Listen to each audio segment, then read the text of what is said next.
Hello everyone, today we are going to learn basic Ansys Spaceclaim tutorial how to merge face.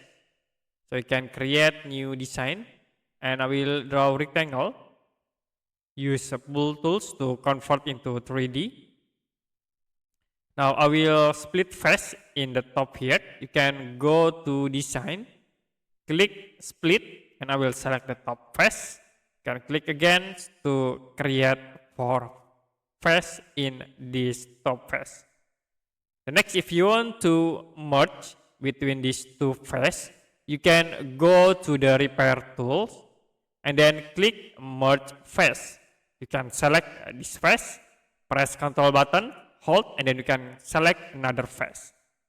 After it, you can click these icons to merge face. Okay, that's it for a basic Ansys Spaceclaim tutorial, how to merge face. If you have any question about tutorial, you can comment below this video.